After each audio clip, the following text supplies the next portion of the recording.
Hello and welcome to the Character Unlock podcast episode 100. I am your host today, Lee Loveridge, for this grand episode and my virgin episode. And with me are my co-host, John Miller, aka Long Dong Silver, aka Football Manager 101, Lone Wolf Wannabe. How are you, John? I'm all right. Thanks for the great intro. No worries. And my other co-host, Mr. Andrew Brooker, aka Brooker 411, troublemaker, huge slab of heavy metal and horror. How are you, Brooks? Love it. I'm awesome. Thanks, mate. How about yourself? Yeah, I am fantastic and excited for this episode because it's special to me, as you can tell. It's like losing my virginity all over again. So this is my first hosting. Yeah, this is my first hosting session, as you know, and you've listened to us countless times in the past. So far, I've managed to stop the podcast from devolving into an utter shit show off the bat. It's been 11 seconds. Time will tell. You know, you've yet to say okay yet. So we might just get straight into it with the news. And so, what have we got? We've got Suicide Squad Kill the Justice League, which was announced at the DC Fandome. Yep, Fandome. Yeah, Fandome, which was a weird name, if you ask me. What do you guys think about that? About the Justice League or about the Fandome? Bit of both. I thought the Fandome was kind of cool, but there was lots of film stuff there that I was up for. So, I didn't watch it because I completely forgot about it, and then went to go looking to see a replay of it. And my God, is it fucking hard to find a replay of the whole show? You can get like trailers of everything they put on there, but the whole thing at once, nah, that's fucking hard. So I've limited myself to only being able to watch what I think is some of it, not everything. Kind of annoying. Yeah, I really liked the trailer for Suicide Squad. The film or the game? The game. Okay.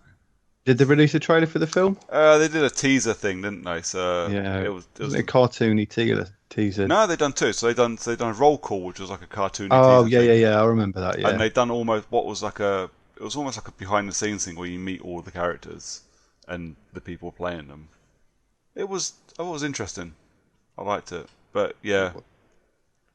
And then they confirmed that the Snyder Cut's going to be a 4-episode miniseries because why the fuck not? Do we think that they're gonna? Is this going to be another reboot essentially, or are they going to sort of just brush over what happened in the last one? Well, it's a lot of the same guys coming back, isn't it? Yeah, a couple of them. Yeah, definitely. So it's like Will Smith's like the only one not coming back. Yeah. I don't think that Fire fella's not coming back either, is he? Well, no, because he died. So then that would lead to believe that this is actually a follow-on then. Yeah. Well, I think that was always going to be the case because they mention events of Suicide Squad in Birds of Prey, didn't they? So yeah. I don't think they're brushing it under the carpet. I think they're just going to kind of... Let's see if you can forget about that and just watch this film. So Suicide Squad themselves are a great thing because you can just swap and change whichever villains you kind of want to throw into it. So a good reason they don't necessarily need to have Deadshot, which kind of makes sense as why Will Smith's not in it, because they could just opt to go for someone else. Killer Croc not being in it is kind of annoying because he's pretty badass, but King Shark is in it, I think.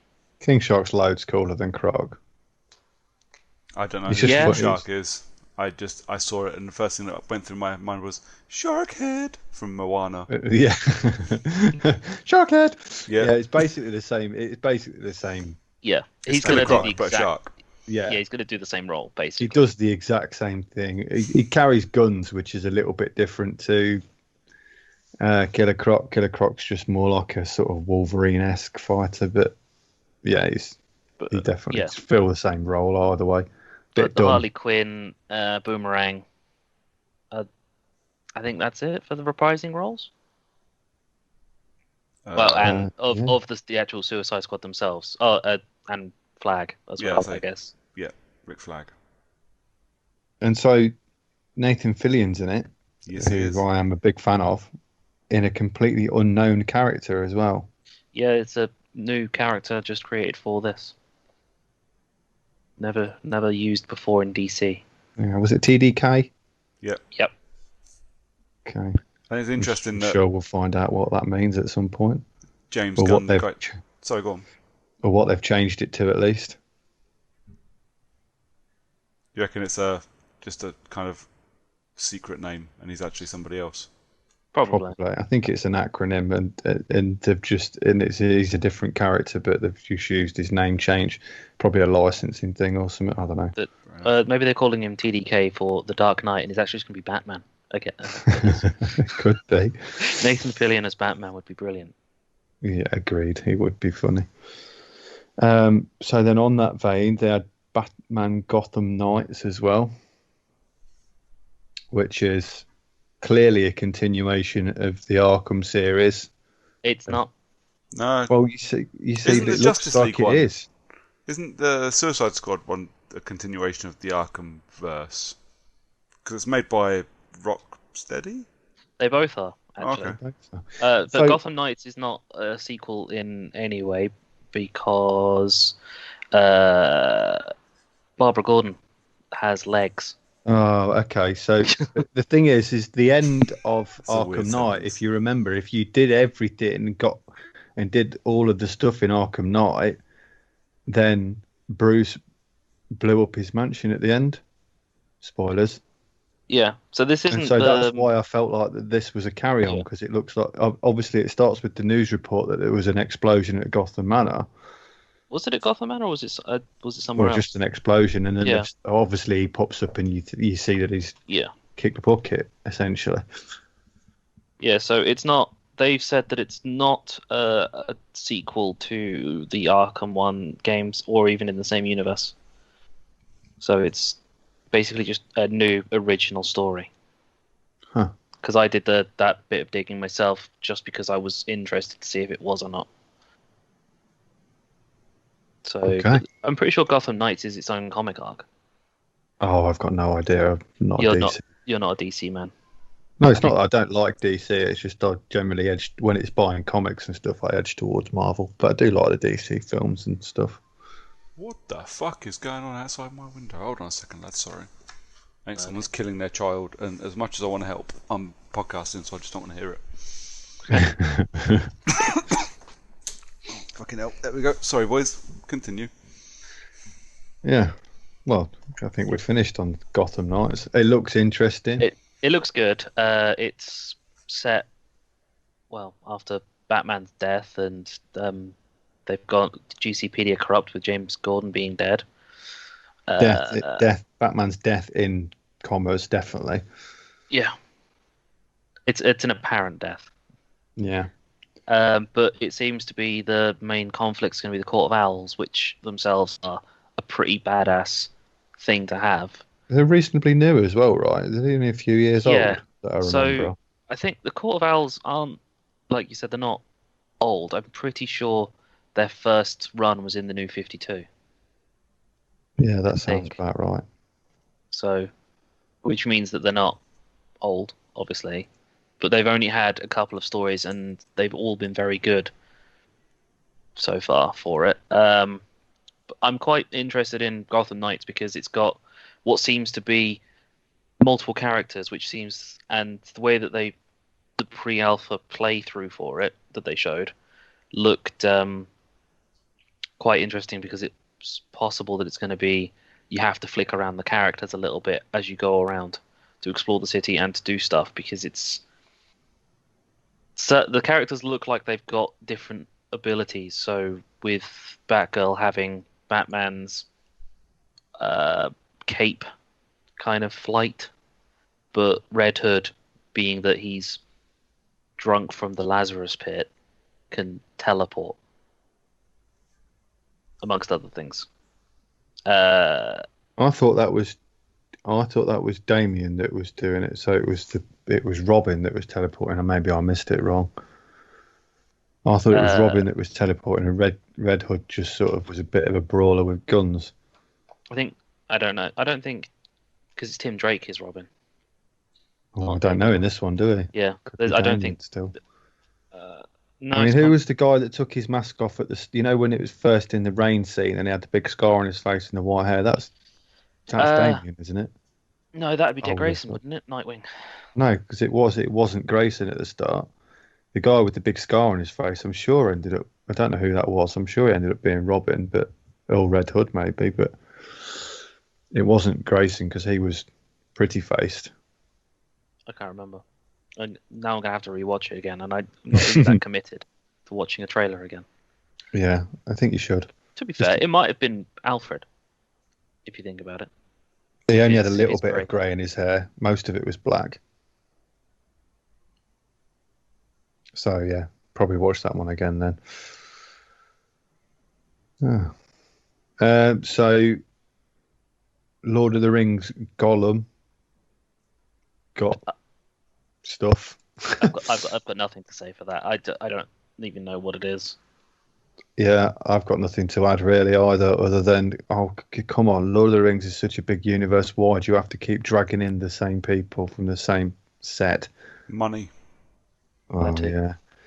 But like, oh, the Shadow of War and those two games would have been just fine without Gollum. Do you know what I mean? They just always seem to drag in part of the Fellowship or part of the main stories. But if they can put Gollum into the trailer and then they can sell it to people that don't usually play video games. Do you really think there's that many of them left about for Lord of the Rings? Well, Probably people not. that don't play video games. Fucking loads. That would come back and just play it because it's got Gollum in it, though. I think you're misunderstanding. Come back and just don't play video games. Oh, okay.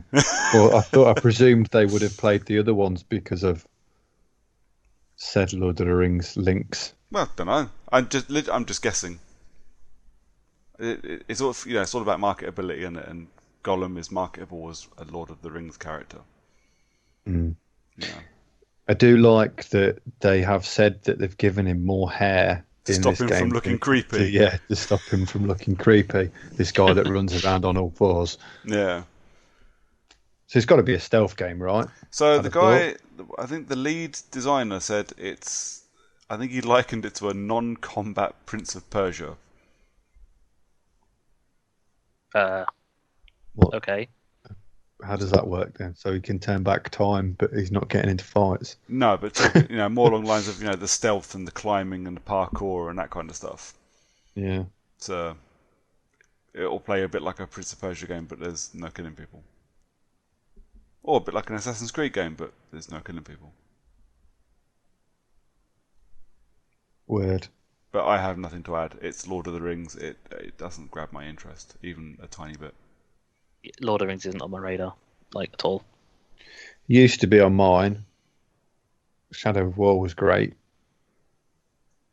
But I'm not bothered about this one way or the other.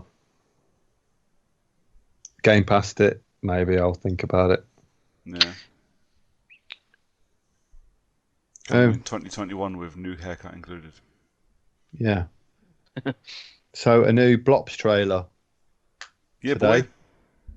I've not seen it yet, but I know you two guys have. Looks fun. It's called Black Ops Cold War.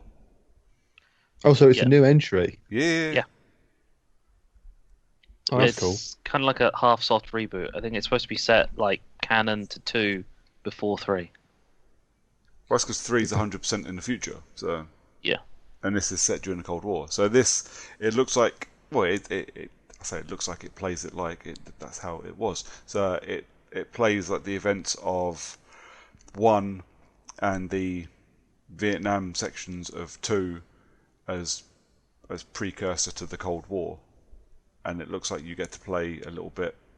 You're going to be a Spec Ops soldier in the Cold War. So political intrigue, lots of. It's going to be very politics heavy, as the first couple were. Bring it on, man. I read a thing today. It said it's going to be. It's going to come with a character creator. Interesting. What, a multiplayer character creator? Nope. For the campaign. Are they going to have a voice? Don't know. You know what? Character probably created not. characters never have a bloody voice. No, but at the same time, Or they're Nolan North. I know Yeah. you're not a fan of silent protagonists. I'm not really either, as a rule. But the main characters don't need voices and never have done in a Call of Duty game.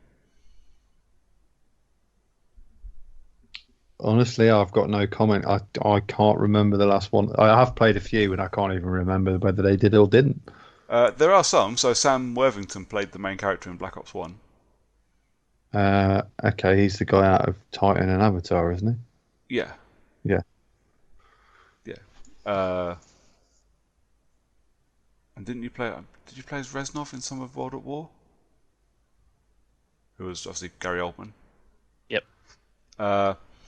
Yeah, there are some voiced characters, and there are some protagonists that are voiced, but most of them, especially the earlier entries, no voice, or none that you needed to hear. I don't know. I'm reading a thing that appeared on Eurogamer today, so I don't know if they're going to have a voice. I'm guessing it'll be generic if they do. But they're also touting non-linear levels. Okay, that's probably interesting. I think that would work really well in a Call of Duty game. Yeah, so they tried it with Black Ops 2. I don't remember if they did with 3. The less I ever remember about 3, the better. It was so fucking boring. But they tried kind of branching paths in Black Ops 2, and it seemed to go all right, but it was a very basic level. So the thing I was reading today, twice it mentioned Hitman style non-linear levels. I don't think you're getting that kind of freedom in a Call of Duty game. I would guess it's probably more like, do you remember how Crysis 2 and 3 were kind of hub open-ish? You could kind of figure your own way around the level, but you still kind of had to get through the level. You couldn't walk all the way around the outside. I'm guessing that's probably how it's going to look, but I don't know. I think we need to talk about the control style release though, which is pretty cunty. It's going to be the same with every game, isn't it? Now now that they've got that window, to do that particular opportunity, so they're all going to do it. You can buy the cross-gen compatible version for $10 extra, or I'm guessing it'll be £10 extra over here. And hilariously then gives you free access to the updated version. I don't think these people know what free means, I'll be honest. But yeah, pretty cunty move. I've said it before, I'm a fan of Call of Duty. I like Call of Duty campaigns, and I always buy them and play them. But that puts me off a little bit. But at the same time, Call of Duty campaigns, for the most part, I usually play them once and shelve them. So I'll just pick up the basic version on the Xbox One or the PS4 and not worry about it. Yeah. I mean, it's tough. 505 did come out and give a statement about their reasoning behind their decision to do it with Control, which really didn't actually say anything. I'm guessing they said extra development costs and time. No, they didn't even say that. They just said they looked into all the possible opportunities, and however they went about it, it always seemed like somebody would be getting a sore deal out of it. So this is the route that they chose.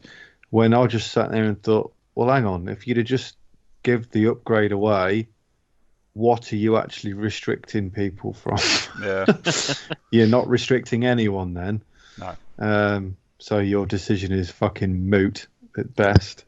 Yeah. Because they could have released the Ultimate Edition with everything in it. Here you go. Here's an Ultimate Edition of Control. Another reason to come and buy the game. Buy it if you've not already got it. Buy this version because it's slightly cheaper than buying it separate.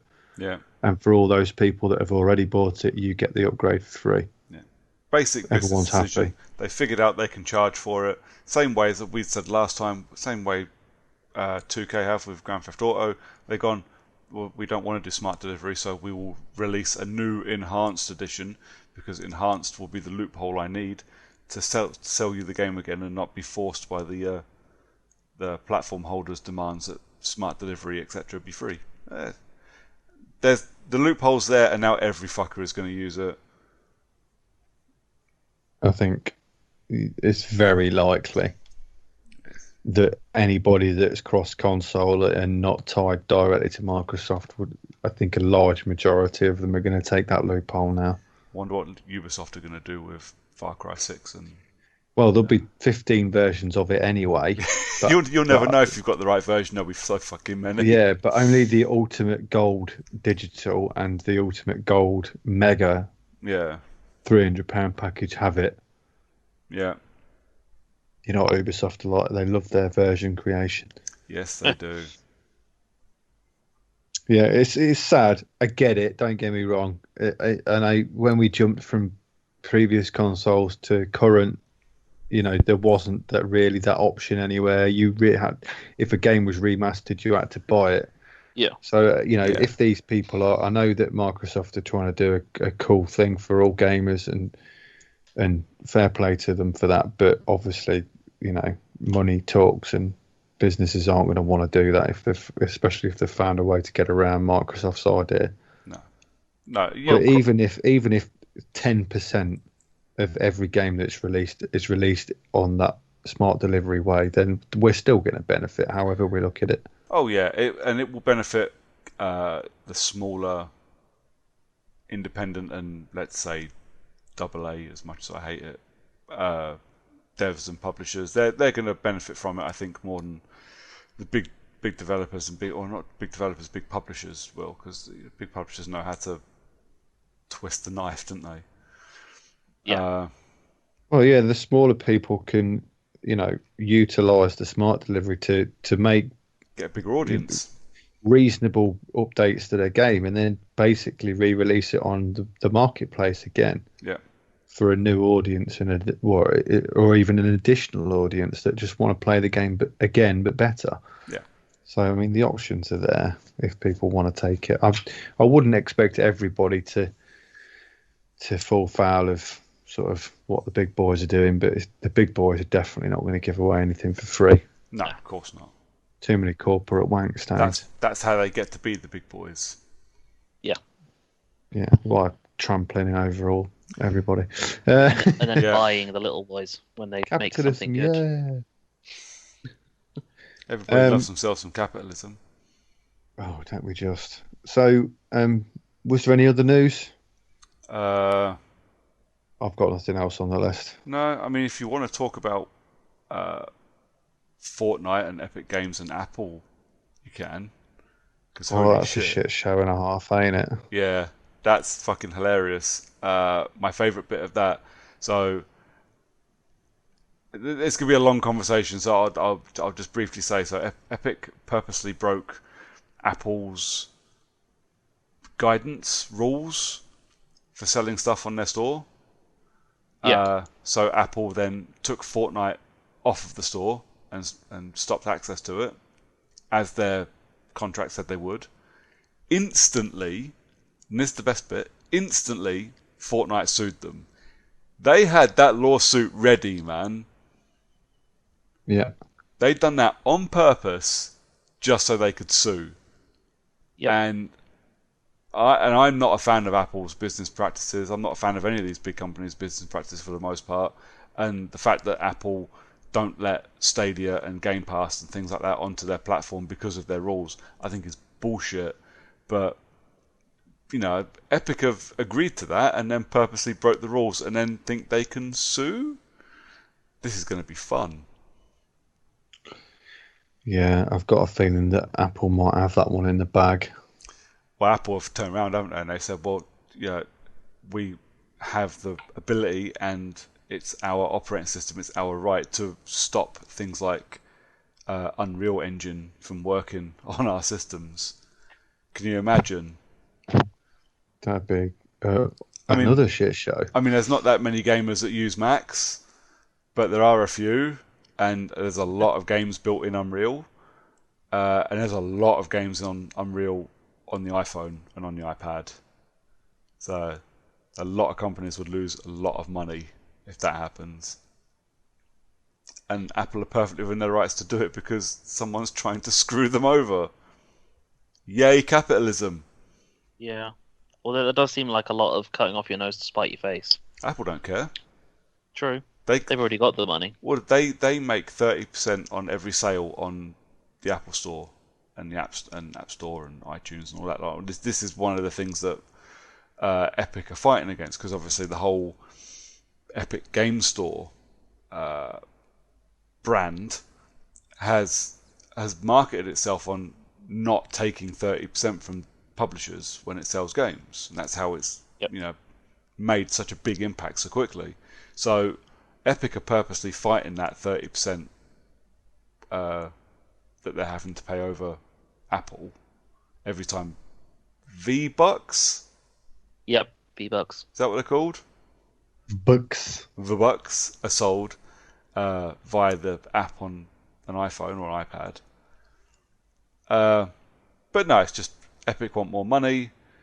Epic think they can force Apple into changing their terms and conditions, which personally I don't think they will. No. And like I say, Apple don't give a shit.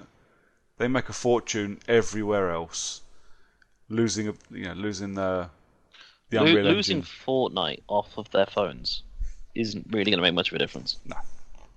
Although people have been selling fucking phones on eBay with Fortnite installed for thousands. Yeah. Are they actually selling, or are they just? Well, I don't know if they're actually selling, but they're definitely advertising for like 900 plus iPhone 6 or whatever with Fortnite installed.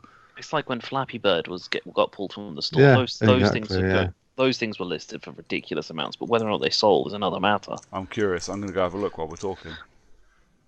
But I do find it amusing how it all fell around because Epic wanted to sell V-Bucks without using the Apple Store, but they didn't drop the price of V-Bucks by 30%. No, of course not. Because they said, they're cheaper, but it just meant that they got more money. Yeah. It's not like it would have made a difference if they dropped the price by 30%. It's not like it would have affected them to give people in-game currency for 30% less. No. Imagine having your own currency. Yeah. That people have to use to play a game, and then they give you money for some fucking imaginary nothing. Yep.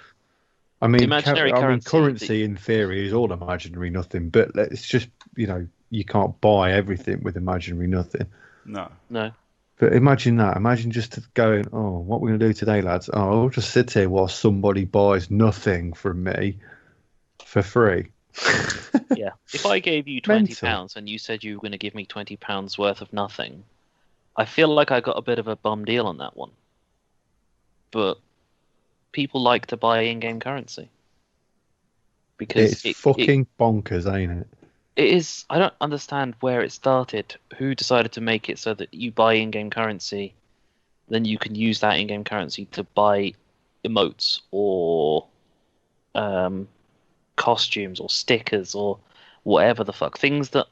Well, it started with store vouchers, mate, I think would be the first instance of this, because store vouchers, even though you paid a solid set, say you bought 40 quid's worth of vouchers, you got 40 quid's worth of vouchers for £40. Yeah. But obviously your £40 in your pocket doesn't have an expiry date. But as soon as you put it into a company's cards, it's sat in their bank account while you're sat on their card that expires in a year. Yeah. Not just that, assuming but they also the store's have the right still there in a year. Yeah. If the store goes into administration, they don't have to honour store vouchers. Yeah, and I remember reading something quite a while ago that said that if Starbucks were a bank, they would be like the 7th biggest bank in America for the amount of money they hold. Yeah. In cards, just that people have got on Starbucks cards. I mean, fucking crazy, ain't it? I think fake money. Didn't Subway have a big advertising run recently because there was that amount of money stored on people's Subway cards that they could almost supply enough sandwiches to feed all of the homeless people in the United Kingdom, or something stupid, because people just weren't using them, or they'd lost them, or something. I know, but Subway, you don't. But it's not like Starbucks was. You buy them. Yeah. Whereas Subway, I don't think they were vouchers. You got points for buying things. So you bought something, you got 3 points. So that's kind of different. They're giving away for free. That's like a reward scheme. But Whereas yeah, the Starbucks, you Starbucks can. one isn't. It's genuine cash someone's paid for. It's fucking crazy. I think they did that originally to make it so that it was quicker to buy coffee at Starbucks. You bought Starbucks vouchers, and it was pretty much a essentially contactless payment through Starbucks vouchers reward scheme. I think aren't Tesco doing something like that now? Oh, I've no idea. I can't blame them all for jumping on that bandwagon. It's free money in your bank, and you just honour them with a free coffee or whatever it is. That's worth fucking jack shit anyway. At the end of the day, crazy old world, mate. Yep. Capitalism. Yeah, capitalism. Yeah. So I guess we should move on then, if that's it. So do you want to go £3,500 for an Apple iPhone 11 with Fortnite downloaded and working? Apparently. Actually sold. Apparently Have you saved enough? Apparently that's sold. I found a couple on eBay, and I'll be honest, a lot of them look quite fake. They've been bought and bid on by people with like 1-star rating. These are people doing it to themselves so they can relist for something. I don't know why anybody would spend $3,500 on an iPhone 11 just because it's got Fortnite on. You got to be fucking desperate for some Fortnite bullshit. Well, I don't understand. Surely, if you are that desperate to play and own Fortnite, you've already got it on your iPhone. Well, not only that, You don't- if you've got $3,500 you can throw on an iPhone, how about buy a PC? Or just buy an Android? Yeah. Or Buy a buy fucking Samsung Galaxy, play it on there. Oh my! The amount of things that you can play Fortnite on, you fucking want. Just might. Play it on your oven smart screen. fridge. Almost. Apparently what? You can play it on your oven screen, and that was just a joke. No, it was Oh. obviously not true. But I do remember someone, the whole running joke about getting Doom, the original Doom, Get running Doom on to everything run on you anything. can. Yeah, I've seen Doom running on an oven screen before. that's pretty badass. I've seen Doom running on the emoji bar of a Mac Pro.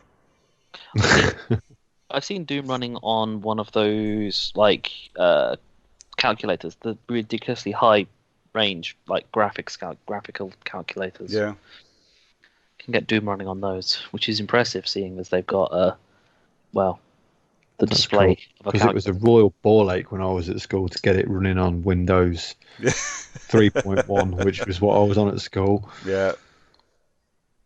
I remember I installed it on all the computers when I was at college. I think we did too. So what do you want to do first? Do you want to go to what we've been playing, or do you want to do our 100th episode special? Nah, do what we've been playing first, and we'll do triple bill at the end. Okay. So, what we've been playing. John, do you want to go first? Okay, I'll go first. I'm happy to go first. So I played a couple of games, and none of them were games that I've previously played, which is actually quite impressive. That is very impressive. Not only that, but they are games that I've never played in the history of their game's existence as well. Which, less impressive for two of them, because this is their first iteration. No, because I actually have technically played a Doom game before. Oh. He played Eternal with us. Oh, he did, didn't he? No, I've played Microsoft Flight Sim, which I'm not really going to talk about that much for obvious reasons and various reasons. But it was, to be fair, quite fun. I played it enough to get to the point where I would be considering having to buy actual controls instead of using my Xbox controller. Oh, really? I think it looks absolutely amazing. Yeah.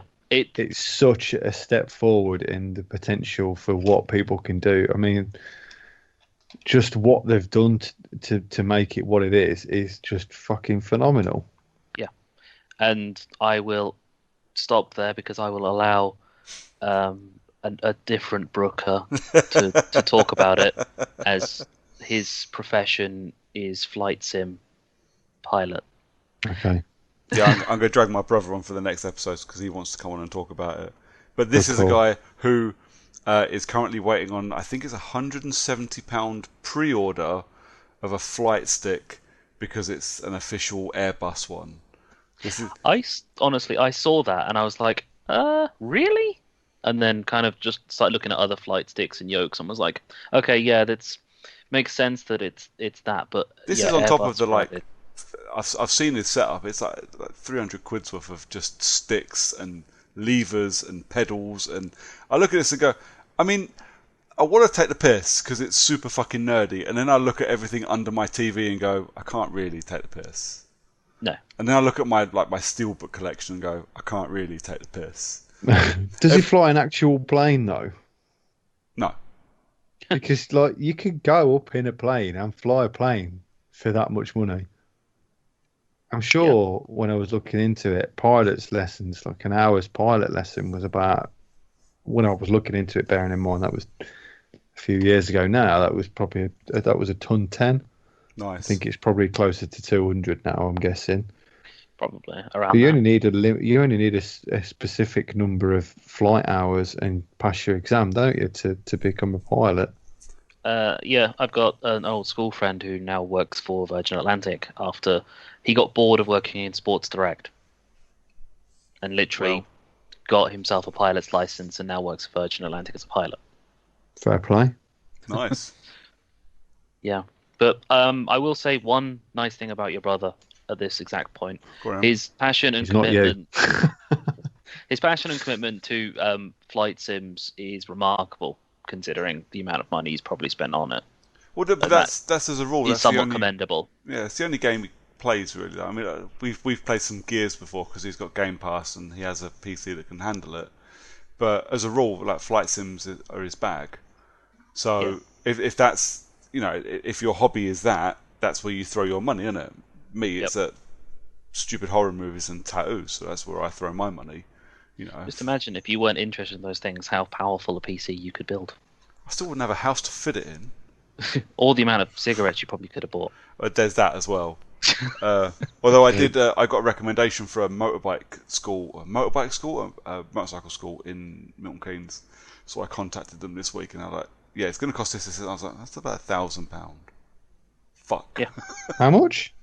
So it's 130, I think, for the CBT training and the test. And then, depending on how good I am, the DA will then go from between 500 and 800 quid, depending on how shit I am. So, considering I've never ridden a bike in my life without being a passenger on one and falling off and dislocating my shoulder, I will probably need the expensive one. You need to find. There's loads of yeah. motorcycle training companies around that are non-profit. Oh yeah, there's shitloads in Milton Keynes, but it's a guy at work who used to work for them, or work with a guy who used to work or used to own one, but he no longer does. So he recommended this one. I don't know. So it was a long, convoluted conversation. I was like, this is something I feel like I need to do. And like we were talking the other day when I was like, I want to fucking do this before I'm 40, which is terrifyingly close. So, Yeah. so literally, it was just an inquiry I made. I was like, oh, Yeah. okay. Well, mine was $715 all in, Nice, including gear and bike rental. Yeah, but you're not paying Milton Keynes prices, which are for some reason basically London prices. Plus, obviously, if I failed my tests, then I would have to repay those. Yeah. But that did include one theory and one hard test. Nice. There was a whole load of it, and you can tell they're a for-profit company. Yeah. Because they've got a store attached. So I think they're attached to the Honda dealership in Milton Keynes. So Right. they said because of COVID, you've got to now have your own coat, helmet, and gloves. I said, I'd get my own fucking gloves anyway. I don't want to wear some sweaty trainees gloves. Been there and done that before. Well, if you fancy trekking up here I think they do it on Monday nights. I think. I just nip to Hinckley on a Monday evening. Yeah. And then nip home. Yeah. On your motorcycle that you've probably stolen from Leicester. Yeah. Yeah. Anyways, sorry, I made that take a massive left turn. That was a huge left turn from Flight Sim. Continue. Sorry, John. I I lost my train of thought for Flight Sim, so I'm just going to move on. Well, I like some of the cool stuff. I've got a couple of things I like about that Flight Sim. Have you seen some of the crazy buildings and shit that's going on? Oh, it's Yes, mental. because There's the odd bit of bad dodgy coding. data. No, it's not bad coding. It's the coding's fine, but from where the flight sim draws its information on these particular things that are linked to like Google Maps and whatever else, there's information in the background of those that tells you how many floors and stuff that a building has, or and how wide it is and stuff like that. And this one particular building, I think it was in Colorado or something, instead of having 2 floors, they'd put 212 floors. So obviously it was a typo. So there's just this one fucking giant square building in the middle of nowhere. It's quite funny. So stuff like that. So it's only errors. The actual errors aren't in the coding itself, because the coding's drawing the numbers incorrectly. It's so quite interesting. the game, actually, when I read about it. The game, because it streams all the data. Yeah. Because obviously the world is a big place. There's a couple of petabytes of data built for Flight Sim, and no computer can handle that. So it streams all your flight data as you go, which I find it's very impressive. I will never ever play Flight Sim, not in a million years, but it is an impressive feat nonetheless.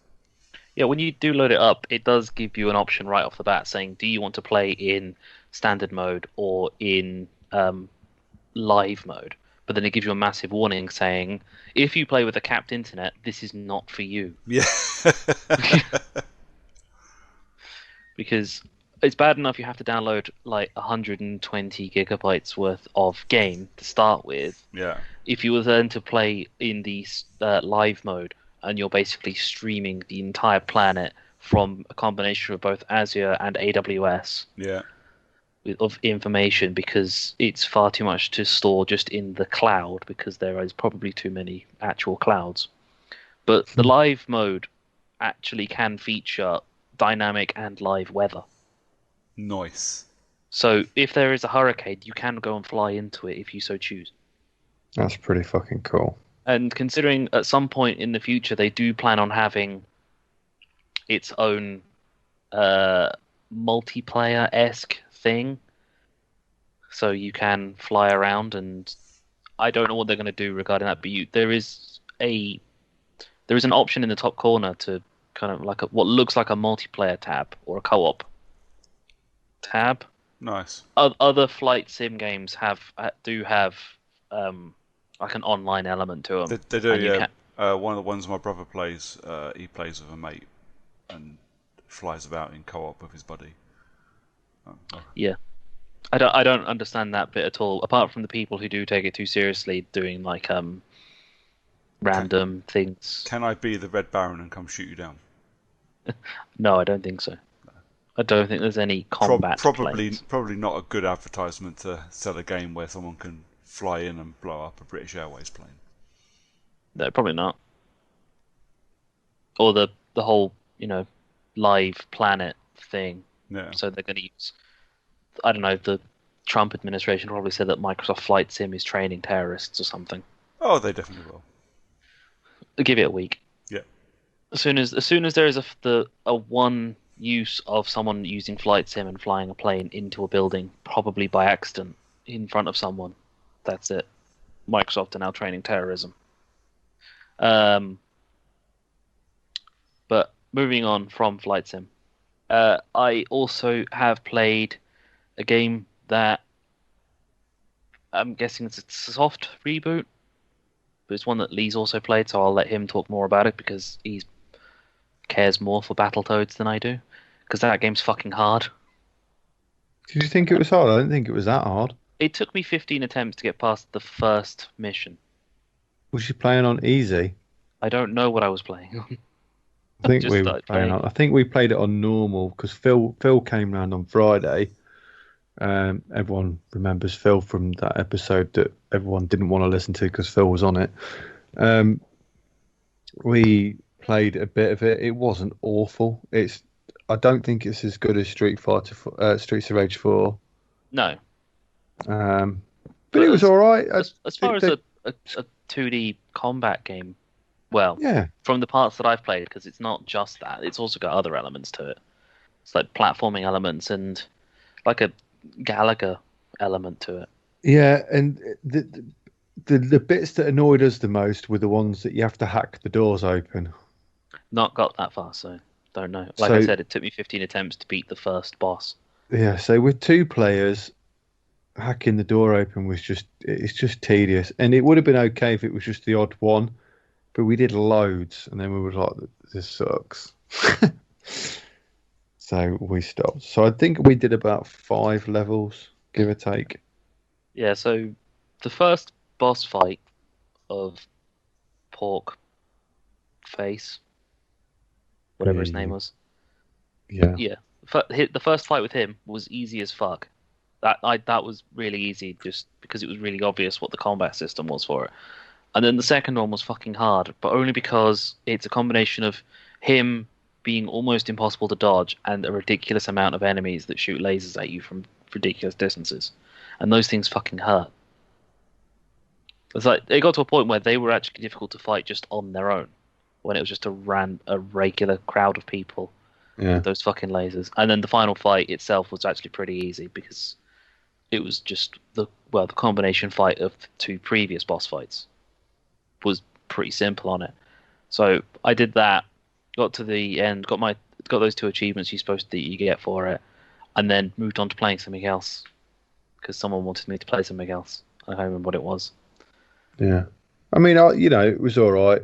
I liked those side-scrolling beat 'em ups, and I used to like the Battletoads. They came shortly after the massive influx of Teenage Turtles in the 90s, and came along with Biker Mice from Mars and a few others that I've now forgotten. They were all very similar in the vein. I like this because they tried to squeeze a little bit of sort of comedy into it in a way. Yeah.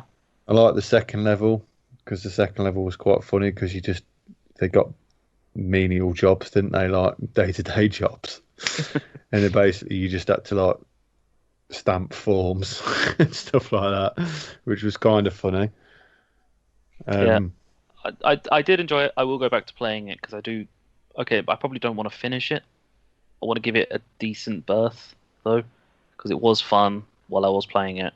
It's just finding time to play it at the same time as not being sucked into playing other games that I probably shouldn't be playing because I've got so much other crap to play. Then I also played a game that Brooker really wants to, but hasn't got around to yet, which is Observation. But that game is fucking phenomenal.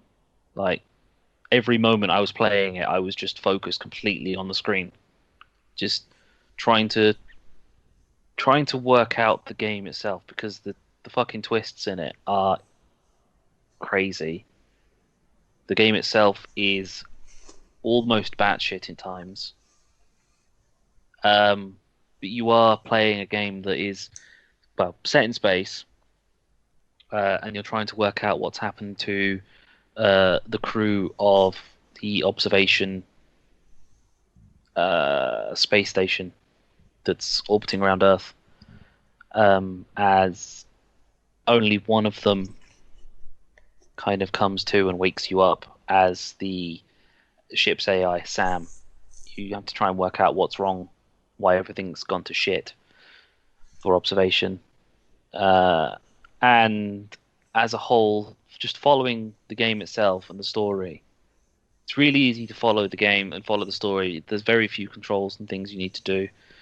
There is a bit of spacewalking as Sam, and that is quite difficult. Same as just getting around when you're floating around in an observation ball, because you're in space and there is no sense of up and down.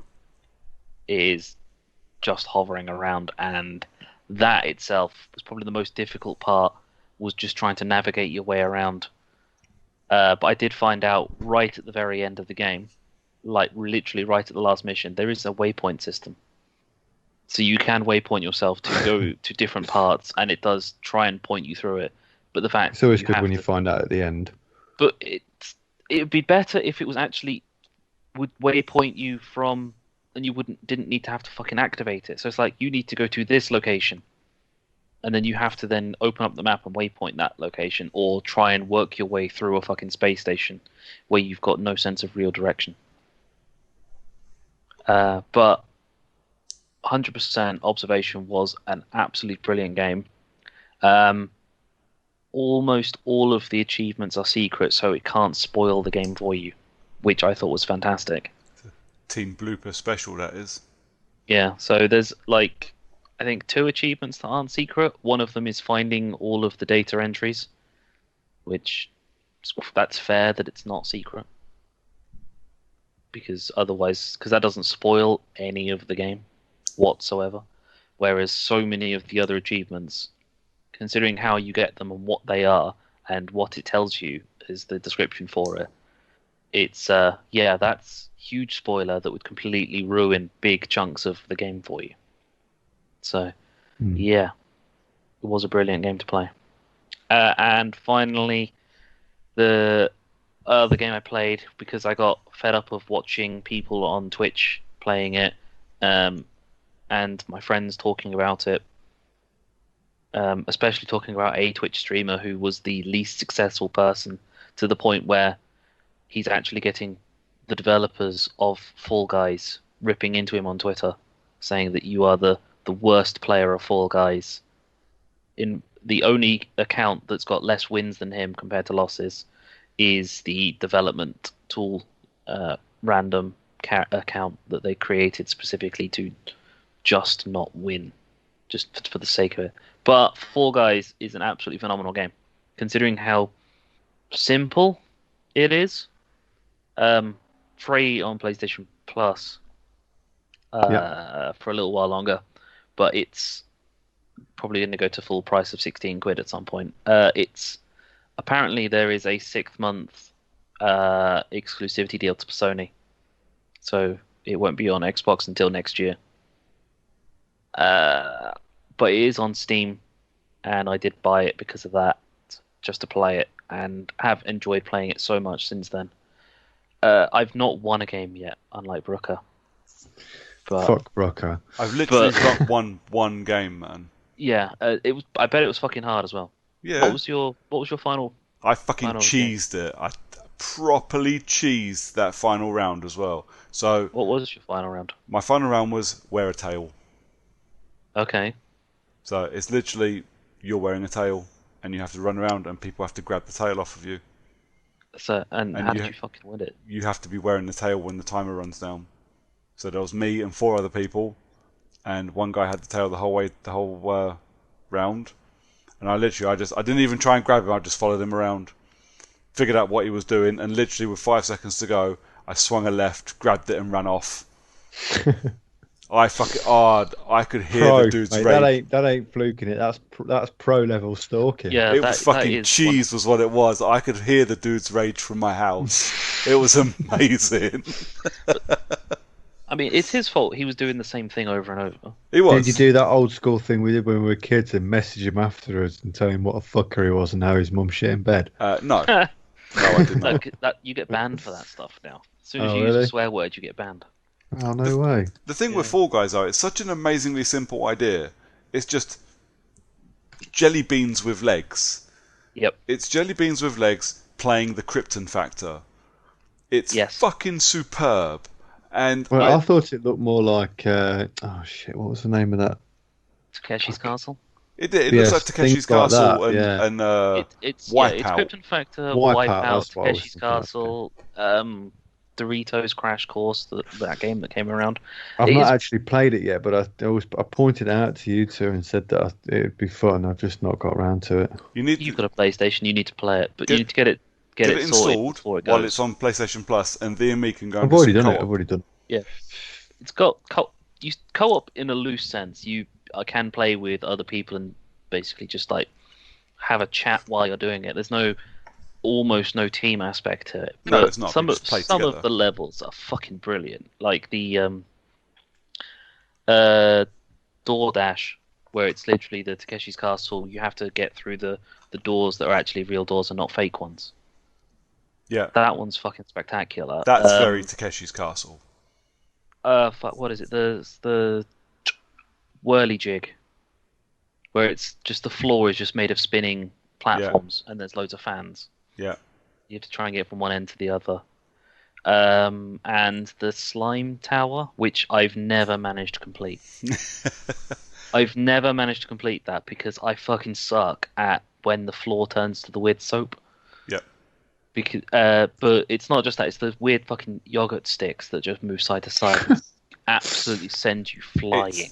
It sounds so fucking trippy though when you Mate. try and explain it to someone. So it's basically, it's like I say, it's walking jelly beans playing. It's like it's playing in a dollhouse puzzle.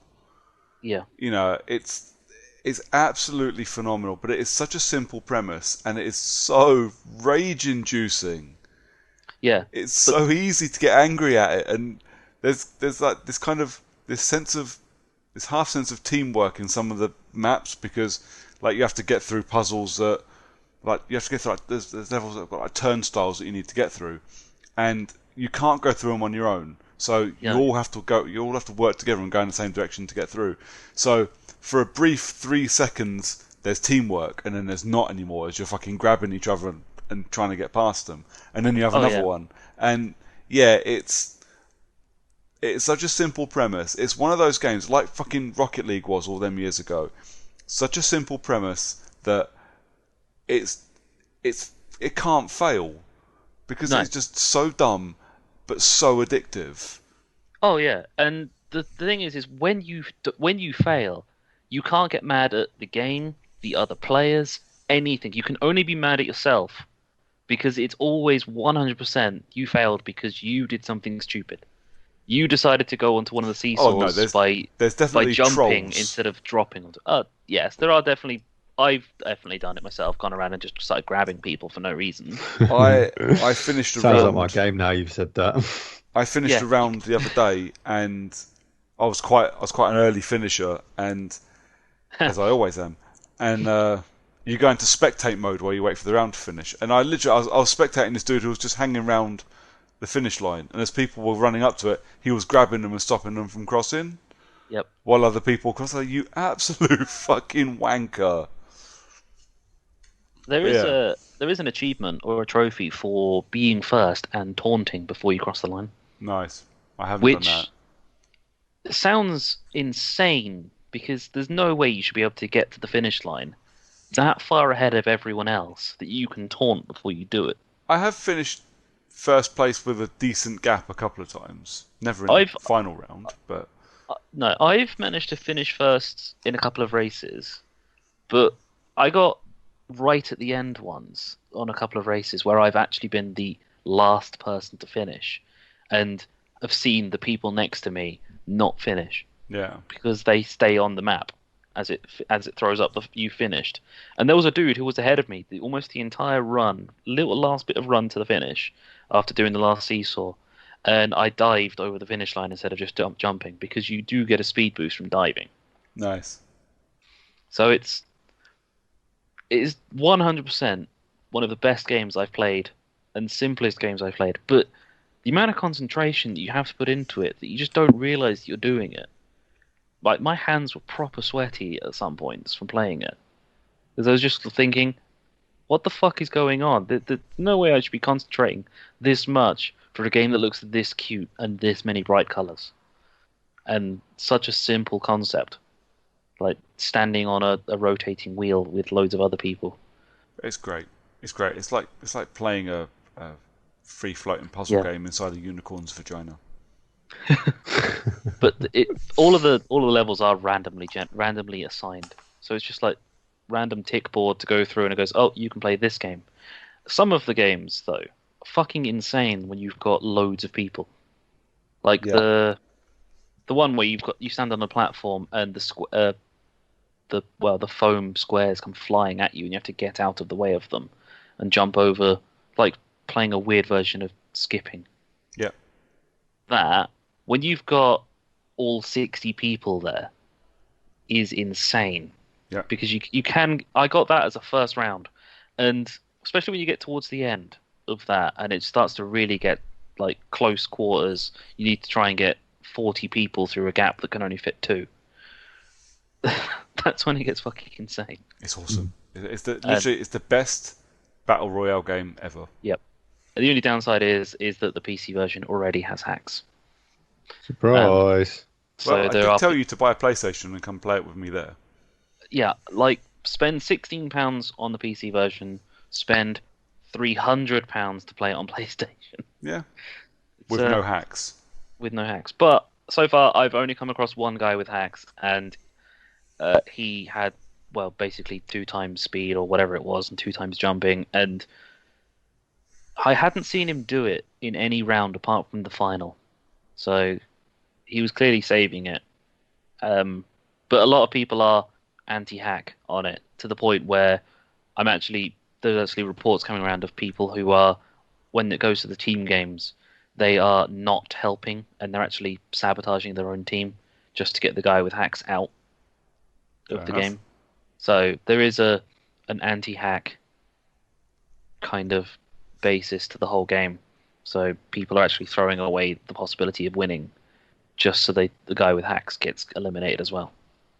So, and I saw a video of a guy with hacks, double speed, get all the way to the crown, and then not actually win because he failed at jumping to grab the crown 7 times. Nice. I don't know how the fuck you can fail that badly, but yeah, didn't win despite having the hacks. But that's me done for what I've been playing. Cool. Rocks? What have I been playing? I don't know. Hold on. I know what you've been playing. I've been playing Fall Guys. Yep. I'm not going to talk about Fall Guys because you just did that. Where should I go? I will start with... I played Uncharted. Okay. What, the first one? Yeah. Okay. Well, it was quite funny because do you remember at the beginning of the lockdown we all got the Uncharted collection for free? So I already had it, and I've already played through Uncharted 1 and never got around to playing the others. And I was like, okay, I can go put the disc on the shelf now because I've got it downloaded. Awesome. So I went, fuck it, I'm going to play Uncharted. I don't remember it. It's been a little while. Let's have a bash. I got all the way through it. I got to the end. I was like, I've not got a single fucking trophy for playing this. What the hell's going on? I went into my trophy list. Turns out I'd already played and finished it on that difficulty, and it didn't fucking matter. Because at the time I didn't have PlayStation Plus, so I didn't have a save for it. So none of my kill counters and that had been saved. Excellent. Nice. Not that it's a problem. I don't give that much of a shit. But it was. I forgot how fun Uncharted is as a story. Which is I loved the first one. I thought it was great. I think it's great. It does have some fucking issues, and the shooting is clunky as balls. And I think it's worse in the remake than it was in the original. Because I'm pretty sure I platinumed the original Uncharted one. And it is just so clunky. But it's literally my only complaint. I think the story is amazing. And it's basically like playing a fucking Indiana Jones game. I love the stupid quips. I love the dumbass dialogue. I think it's all fucking brilliant. And because I was playing it on easy, it lasted me a whole 7 hours. I basically done it in 2 decent sittings. Nice.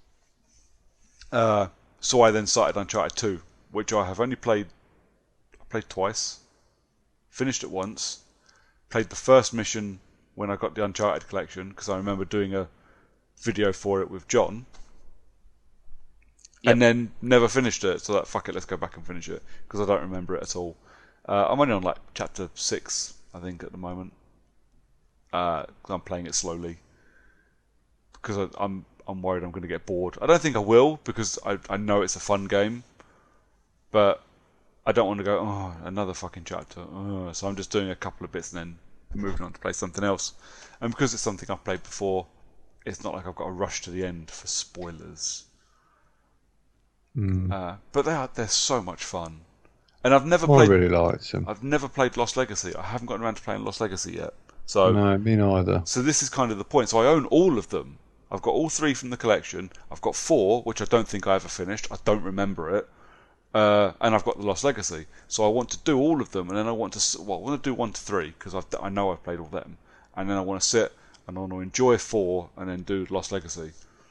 So, kind of slowly going through these games like I've been promising myself I'm going to for like a year. So, fuck it, let's just get on with it and I'll have a play. But they're just fun. And when you know the story and you're dicking around as Nathan Drake basically being Tomb Raider, they're easygoing games. The puzzles are fun and they're not particularly difficult. Like I say, the story and the dialogue's great. The writing's fun. The shooting in 2 is much better than it is in 1. They're Indiana Jones, lads. They're the video game equivalent of Indiana Jones. You can't go wrong. No, I really liked them. I don't think 3 didn't sort of grab me the way that the others did. I really liked 4, and I loved 1 and 2. I loved 1 and 2 when I first played them. Lost Legacy, yeah. I don't remember 3. That's how much it. I know I've played it, but I don't remember it. That's how much of an impact it made. But at the same time, I played 1, 2. I played all 3 of them quite close together. Not like one straight after the other, but I basically played catch up. I went 1 and 2 very quickly and then into 3. So whether or not I was just done with Uncharted at that point, going, oh, it's just more of this. I don't need it. But I think I know I'm going to enjoy 4. And this revisit is in no small part in realising that actually Amy What's-Her-Face had gone from Naughty Dog by the end of 3, hadn't she? I forgot her name. Hennig? That's the one, Amy Hennig. So 4 is directed by EA, didn't she? Yeah, to do Star Wars with the Dead Space guys, if I remember rightly. Which then disappeared. Yeah, Visceral. Visceral, that's the one. So Uncharted 4 was made by Neil Druckmann, or directed by Neil Druckmann, which is badass. That's the dude, obviously, that done The Last of Us. So I'm very curious, because I definitely don't remember playing 4. So I'm looking forward to, let's say, visiting that, and then doing The Lost Legacy as well. What else did I play? Boys, I finally gave up on Ghost of Tsushima. Oh. Sad times. I was really excited for Ghost of Tsushima. I remember flip-flopping on it a little bit when I was watching the marketing, and I think my flip-flopping on my excitement for it in the marketing was mirrored in my flip-flopping of it just playing the game. So I really enjoyed a lot of it, but once it got to a point where a lot of side quests were the same thing, and I felt like I needed to do them so I could upgrade all my gear, so I could be like this ultimate samurai badass when I was going off to do stuff. It felt like I was being forced to play really quite boring side quests. I think Jin Sakai, who is the guy you play as, I think his character is okay. I think the writing is average. Could be a lot better. Interestingly, these are all things that I think you can say about the 3, 4 Infamous games. But the difference is Infamous felt fun to dick around in the world, and Ghost of Tsushima doesn't. It's gorgeous. It is an absolutely gorgeous world, and spending time fucking around with photo mode, it was amazing. But the story never grabbed me to a point I felt I had to keep going. And every time I did a side quest where it started off with me going to a ruined village and then following a bunch of footprints in mud to go and to find somebody to talk to them, to follow them to another village, to look for some more footprints. And God forbid you got to an area you had to investigate, because the HUD in Ghost of Tsushima is quite minimal, should we say. And you don't always get an on-screen prompt as to where you have to investigate. So if you're, obviously I played games long enough. You go, oh, there's a pile of things over there and it's on fire. Let's have a look at that. But sometimes you'll walk and go, oh, the game faced me this way and then told me to investigate. So let's go for a wander. And then the game's going, go back to search area, 20 meters. What? What? Then why did you make me go over here? Some of it felt so unintuitive. It became more frustrating to play than it did enjoyable. And when you play a game and you get that feeling, you're like, I feel like I need to finish this. But just the thought of turning it on, you go, I can't be fucking bothered. Yeah, I've got that with one of mine. Yeah, I bet. But you get that feeling. So I sat there and I went, no, I will not. I've been playing this thing for 20 fucking hours. So at this point, I know this isn't funking off of The Last of Us. 20 hours in, I would have given up long before now if it was just the fact that it's not as good as The Last of Us 2. So right, let's fucking do this. I sat down and I started a side quest. It went, follow these footsteps, and I went, no, just no. Turned it off, uninstalled it, and fucked it onto eBay. But yeah, I know you want to play it, and I genuinely hope you have a better experience and you enjoy it more than I did. But it felt so long-winded, and it felt. If somebody had called this thing Assassin's Creed Samurai, it would never have surprised me. Yeah. But it has that same thing that the recent Assassin's Creed games have had. It's such a massive world, and it's a slog to move around. I love the mechanic where you swipe the touchpad on the PS4 controller, and to do that, when you do it, you call the wind, and the wind changes direction and shows you the direction you have to go in to get to your objective. That's a really cool mechanic until it walks you into a bunch of rocks. I'm like, great. Now I need to go. And then you start walking around, and oh look, now the wind's changed direction. It's telling me to go around the rocks. Thank you very much. But to be fair, that's a minor niggle. It has a map. I can look at a map. It's not that big a deal. But when all these little things started adding up, I went, I'm done. I'm just not enjoying it. And I've gotten really lucky the last couple of weeks. I found quite a bit of time to play some games. The wife and kid, like every other night, they're going out for walks around the park and that with the next door neighbour, and they're out for anything up to an hour and a half. I'm like, well, that's great. I've got an hour and a half I can do some side quests on, or you know what I mean. So let's fucking do this. And I sat there after about the third day of playing Ghost of Tsushima in this little hour-long window. I went, I'm fucking wasting this time.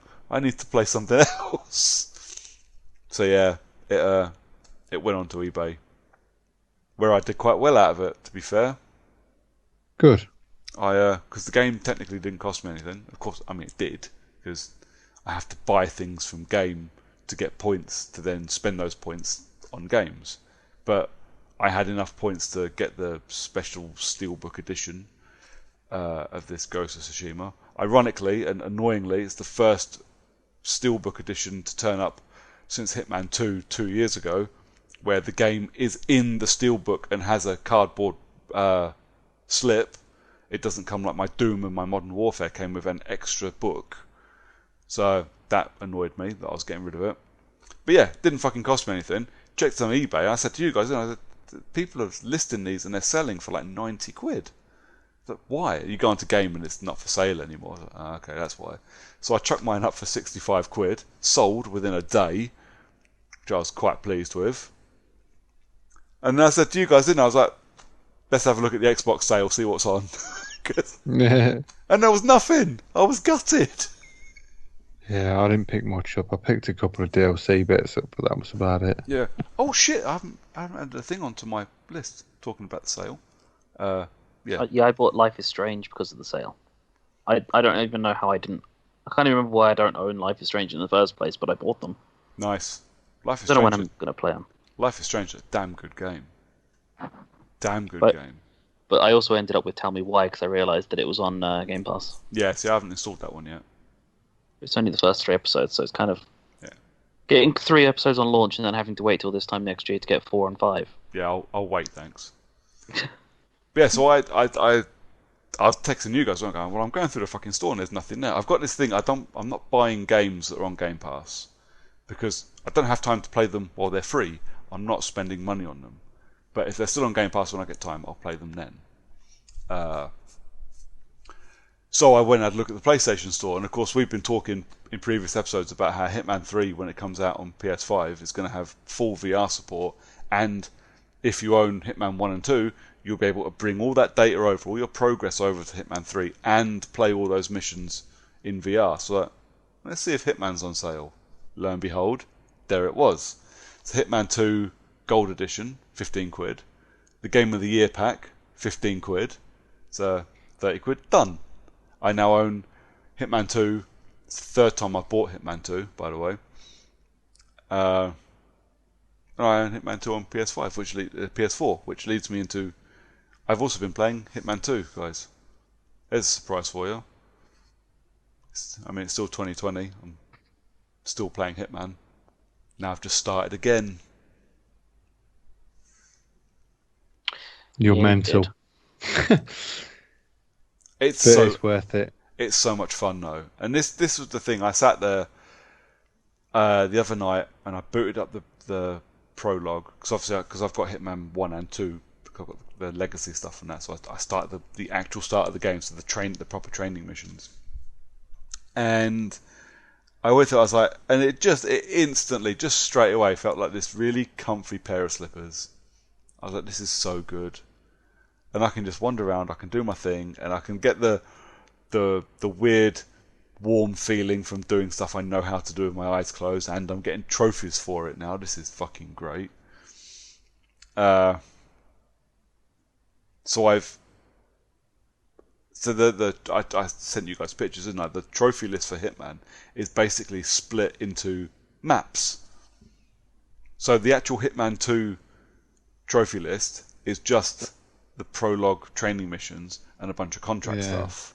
And then it's the one reason why I prefer, the only actual reason why I prefer PlayStation trophies is because they do that. They split it up in terms of DLC and stuff. Yeah, but there's no platinum for this. There's no platinum for Hitman 2. No. So because each map is loaded up like DLC, the main trophy content, there's only 10 trophies, so they don't need to give you a platinum for it. But it does make... I'm less impressed about your 100% now then. Well, I did tell you I forgot it was only a small amount of actual trophies. So that 100%, I purposely sent you a picture of that 100% and all of the DLC underneath sat at 0%. So I forgot it was like a slow release game, to be quite honest. Hitman 2 wasn't. I don't know why it ended up done like that, because they loaded trophies in from the Legacy Pack, which all would have come in as DLC, and the actual DLC from Hitman 2 would have been DLC, but I don't know why they've separated each map into its own trophy subsection. It's bonkers, and it's a mental looking list. But you know what? When I start chasing trophies on it, it's going to make cleanup so much easier. Because when I tried to do it on Hitman 2, trying to look on the Xbox, when I tried to look at what trophies I did and didn't have, and what ones I needed to do on what map, it's such a fucking mess trying to list them in that achievements app. So to go into the trophies app on PlayStation and go, right, I'm playing Paris. Let's see what ones I've got to do for Paris. I'm doing, Marrakesh, or I'm doing, Miami or whatever, and I can just clear that one list and move on, and it's beautifully laid out. I'm never going to 100% it, because I can't do the fucking sniper assassin maps to save my life, no matter how hard I try. But I can give it a go, and I can have fun doing it, because it's Hitman. It's Hitman 2, and somehow this is the third year I will be talking about it in the end of year podcast. Well, it's good that I'm sure you're not the only one that feels that way about Hitman. No, There seems to still be getting quite a lot of people playing it. So yeah, well, it's got obviously it would have gotten a bit of a resurgence with Hitman 3 getting an announcement, and I noticed the Sniper Assassin maps were not. It was not difficult to get a random player on the Sniper Assassin maps when I played yesterday because they shut down the servers for Sniper Assassin on Monday.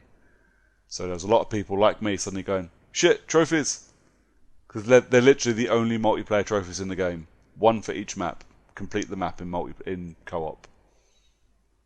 So I sat there, just hit find a player and just to see what happened. And you found someone? Well, I found 2 people. It was great. The first guy, he fucked up the kill. Well, he fucked up the map, so we had to quickly restart. But you don't have to bother being careful. Literally, you just have to kill the targets, and that's it. Don't worry about being silent. There's no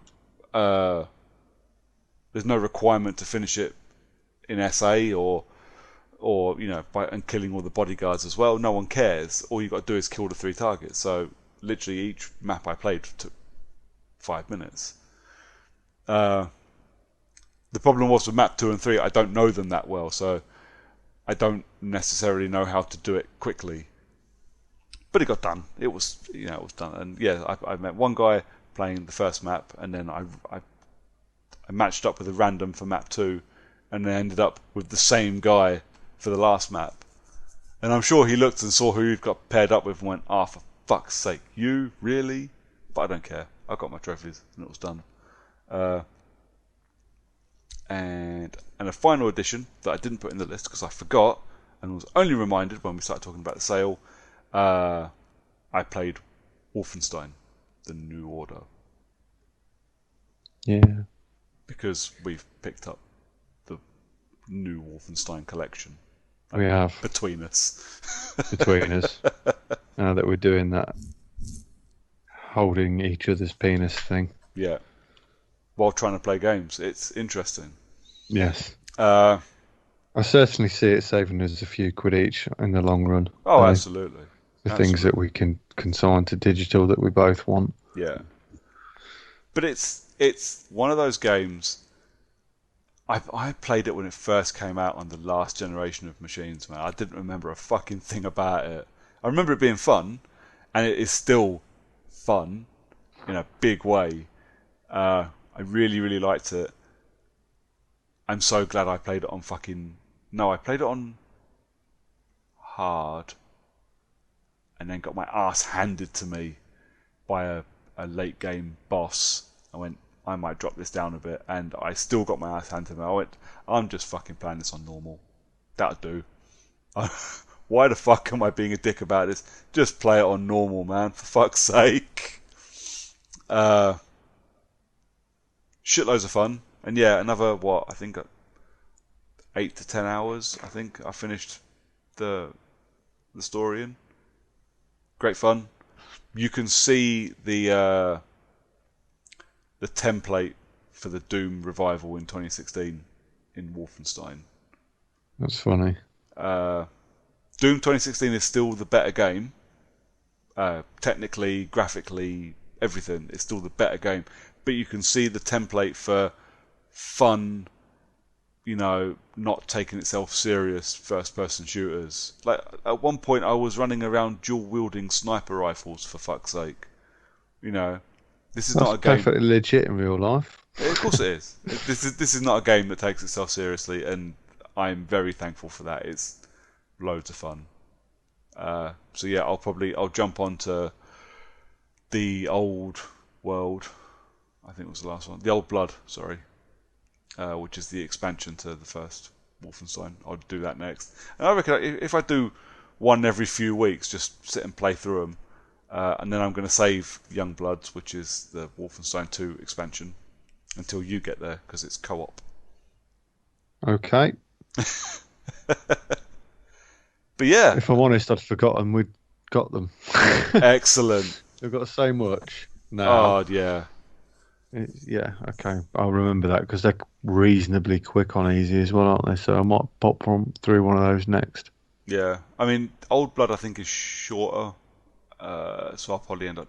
I've got like a week off in a couple of weeks where literally my only plan is to sit and heal, yet having another tattoo. So I will get some games cleared in that week, hopefully, and hopefully Wolfenstein will be at least one of them.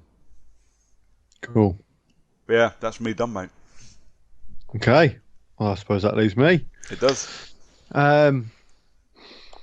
So I'll keep these brief because I've not finished a lot of them. Yeah. So I started Days Gone. Now that's fucking boring. I was really disappointed with that. I did don't warn even know you, what didn't to I? say. Like, it started off, and I thought, like, even in the opening cutscene, I thought this guy should be super cool and super violent. Oh, Deacon is such a wet fart. But then he's just a fucking he's a lettuce, isn't he? Yeah. And I just thought, well, this is fucking a bit shit. A wet lettuce, and I just thought, you know what? It wouldn't have been so bad if the game was a bit higher on the old action levels, but it's just boring, and it works better. The problem is, being such a big open world game, it actually works better when you play stealthily as well, which is it's just depressing when you've got a big motorbike and all this fucking cool gear, and then it tries to half force you into trying to be stealthy. I was like, I have not got the time to play this slowly like that. It's a fucking giant game. I don't want to be playing it slowly. It's an enormous zombie apocalypse game. If you're going to make me play this game, I should have a couple of machine guns and just mow my way through everything. Exactly. That would have worked better for me. Yeah.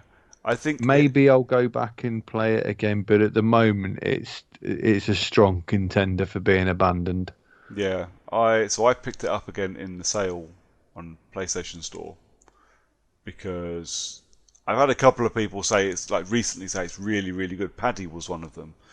He said he loved it so much he kept going back to it and platinumed it. I was like, oh, okay. And I genuinely remember when I played it, I was funking from something else. So I kind of I thought maybe I didn't give it a fair shake, so I bought it and installed it. And then you started playing, I was like, oh God, what have I done? No. I didn't. I don't know. Maybe I was just looking for something else at the minute. I came off the back of Last of Us 2 straight into that, and it just doesn't compare. No. But yet it's in a similar vein. So I maybe I just sort of need to just give it a bit of time before I fully abandon it. So with that in mind, I have blasted through quite a lot of other stuff. I played back on. Sorry, well, I've played. We can carry on talking about that. No, that's all right. I had a thought, but no, it's fine. Okay, it has gone. So I started playing Streets of Rage 4 again because why the fuck not? It's so good. Yeah. It is. I went through it with Streets of Rage 1 Axel in his 16-bit glory. Nice. Obviously, he doesn't have any special. The only special move that he has is the one where the copper turns up and does that ring of fire on the floor. He doesn't have any special moves or defensive special moves or anything like that. He's just straight up the original Axel, which is just mental. So I finished the game with him, and then I did start again with Adam, which is the one that you unlock at the end of level 4. Yeah. Obviously, is the modern version of the original character that was the storyline for 1, wasn't it? Where you saved him at the end, I think. Or no? Or did he die at the end of 1? Mate, it's been such a long time. Yeah. No, he was one of the playable characters in 1, wasn't he? It was him, Axel, and Blaze in the first game. Yeah. If I remember rightly. And then the second game, were they looking for Adam? They found Adam? I don't know. Anyway, so on the Switch, over the last couple of weeks, I have played a game called Iconoclasts, which is, as you can probably everyone would probably be expecting me to play as a Metroidvania type game. Well, unsurprisingly, pushing the boat out, man. yeah. So this one was really odd, actually, and kind of good. So the story revolves around this girl. I'm not sure she's mute, but it certainly comes across like that in the game. I know she's obviously talking to people, but you never see the text coming out of her mouth, which is just odd. But she is a mechanic, takes after her father, but she's not allowed to be a mechanic because the ruling class, they basically tell you what job you can and can't do. So she wants to go around helping people as a mechanic and basically just gets caught up in this massive storyline between her and the overlords, essentially, and some fucking crazy space aliens and some other weird shit, and it all goes fucking crazy. But as far as Metroidvanias go, yeah, it was pretty good. So if anyone it was on sale when I picked it up. I don't know if it still is. But if you're into those sort of games like me, then it's definitely worth a bash, that one. Then I moved on to a game called Axiom Verge, which is again a Metroidvania, but this one is a lot more like the original Metroid. So it looks and plays like it looks Mega Drive era kind of game. It obviously plays, and the soundtrack's a lot more modern. But yeah, it's pretty fucking good, to be fair. There's so much shit to collect and so many different types of weapons and stuff like that, but it works. The only thing that's sort of irking me a little bit about it is the backtracking that's required is just fucking ridiculous, and there's no fast travel. So you get a new ability and you know all the areas because you can mark them on the map. You know all the areas where you can go back to. Yeah. That ability, but then you have to manually walk to every single fucking one of them, and they're always spread out every single fucking time. There's like one on every map that's for. But other than that, yeah, that's a pretty good game too. Cool.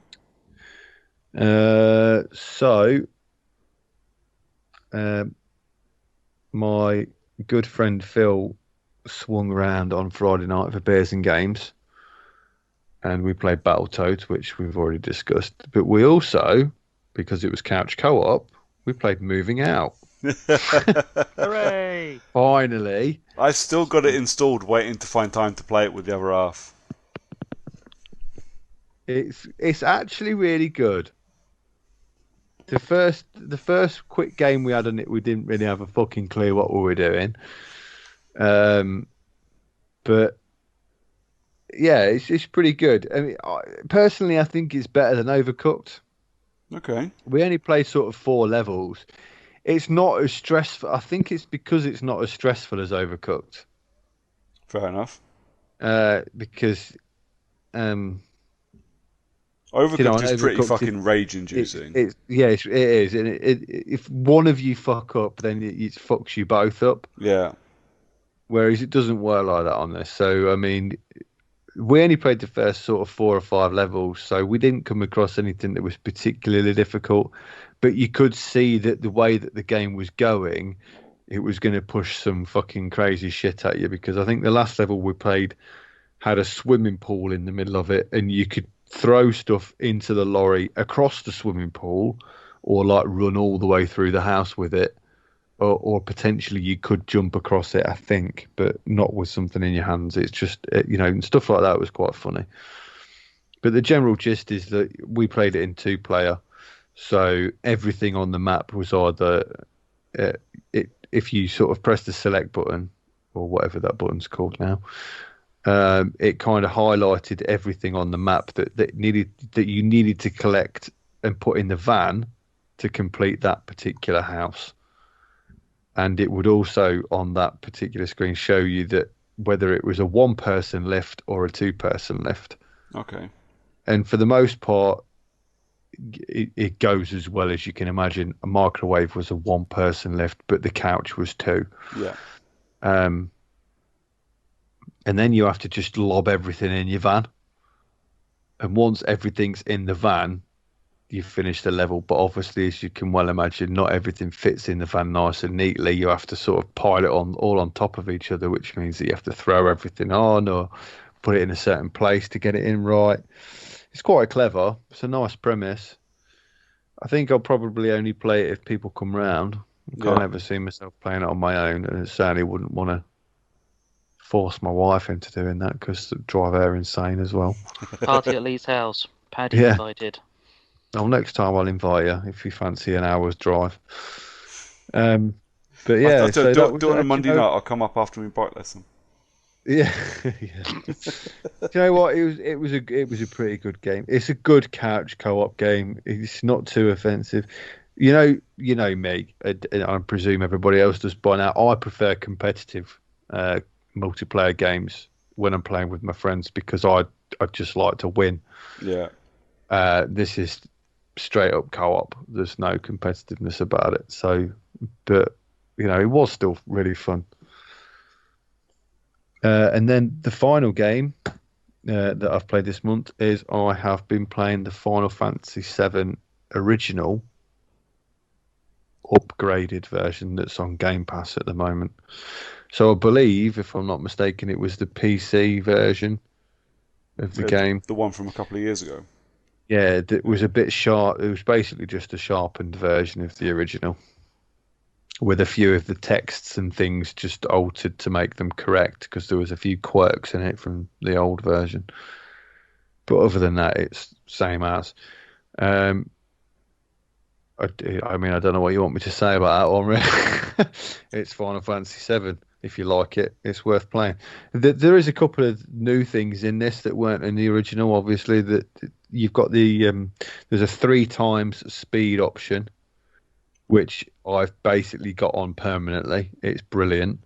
Nice. Because it makes everything just go faster, including the fights and the running around. On the controller, your thumbstick is automatic run, so you don't have to hold B to run anymore. And your D-pad is walk, so that's really cool. Okay. Because in the original you had to hold B whenever you wanted to run anyway, so you'd spend almost the entire game holding the B button. Yeah. So that's a really cool bonus. And then what are the other?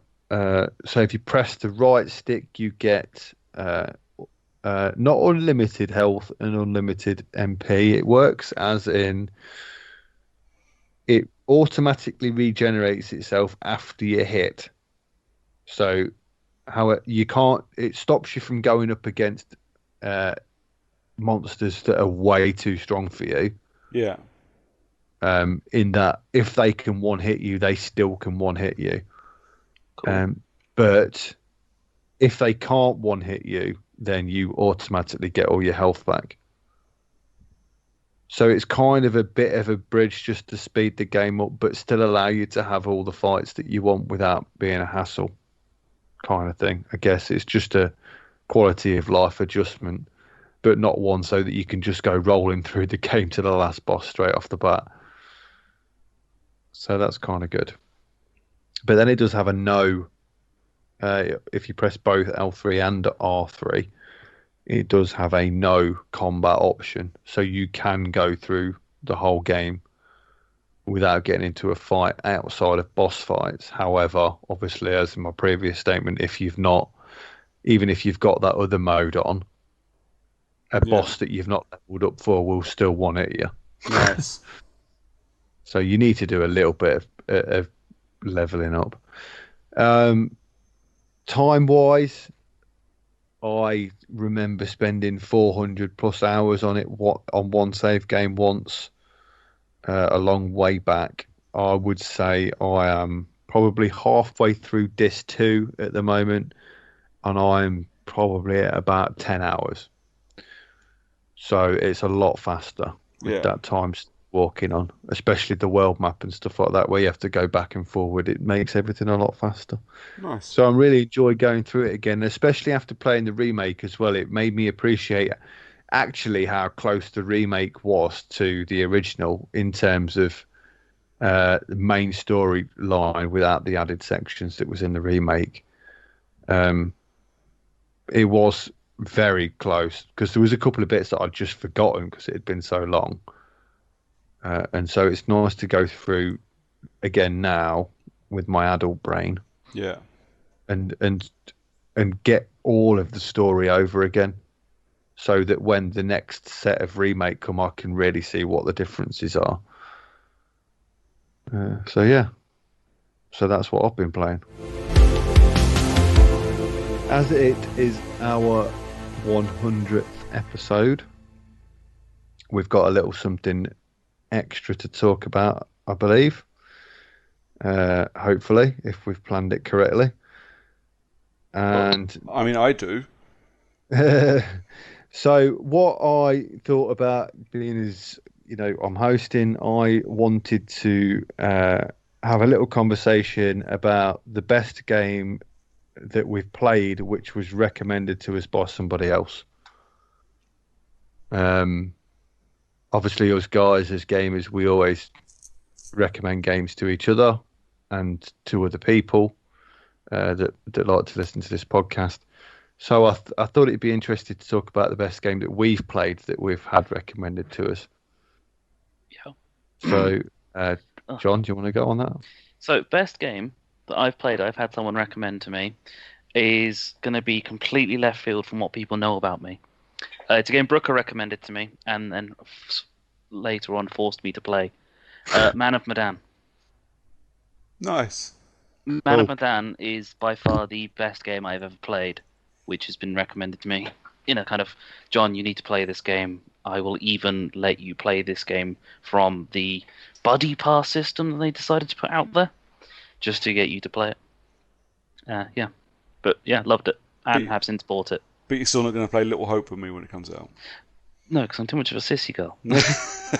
And Man of Medan was not that scary, but Little Hope, in that one trailer, was scarier than the entirety of Man of Medan. Little Hope looks fucking terrifying. I can't wait. It does. Case in point. Cool.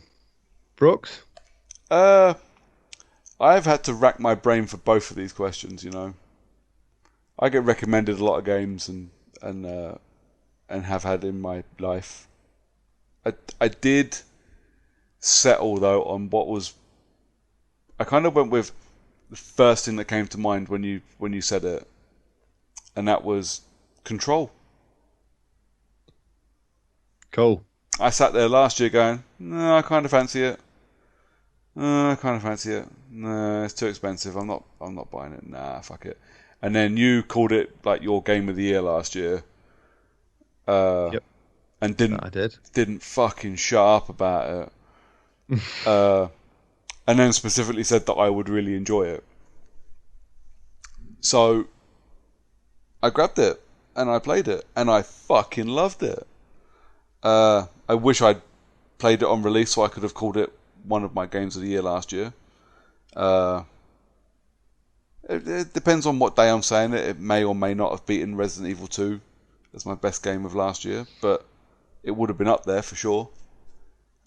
And, as much as we're talking about how shitty it is having this whole Ultimate Edition thing, I am seriously considering picking up the Ultimate Edition for PlayStation so I can play it on PS5 when it comes out.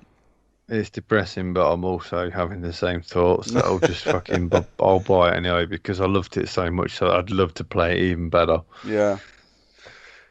Okay. What about you? So mine was Spec Ops: The Line. Nice. Yeah, son. Yeah, which was recommended to me by Brooker. Obviously, all them years about ago. It in the past.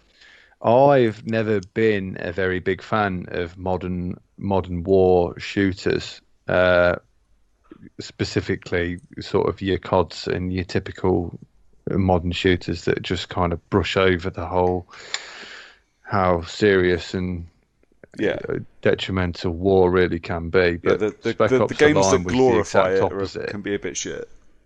Yeah, Spec Ops: The Line was a damning and really sort of a visceral way of showing you how bad war can actually get for some people, and the consequences of what happens in that as well. And it was a real story, a really well written, well acted story. I mean, don't get me wrong, the game was a little bit clunky, but sometimes the game doesn't make any fucking difference. If the story is astronomical, who gives a fuck how bad the game is? That's literally, so Spec Ops is my benchmark. When I say to people, your gameplay doesn't have to be amazing, your game doesn't have to look the greatest, you have to do me with a fucking story. And Spec Ops blew me away. So good. And it has some terrifying moments, man.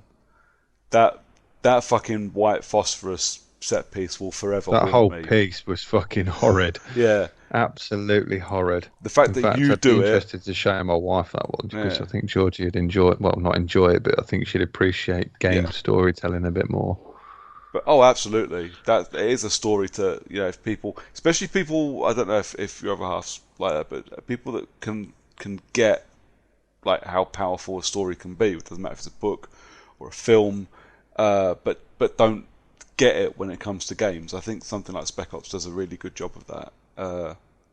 The whole constantly descending in the game as an allegory and a metaphor for you as a player and your character, just in his fall into madness. I love the whole thing. I want to play Spec Ops again now. Yeah, and I want to get Georgie to watch it because she really likes. She's a very big fan of perceptions on mental health. Yeah. So I honestly think she'd really enjoy that. How did she take Hellblade? She liked the idea of it, but because she didn't play it with headphones on, she only seen me playing it briefly. She didn't. I don't think she got the full deal, but she liked. I remember her being relatively interested in what I was telling her about it. That's pretty badass.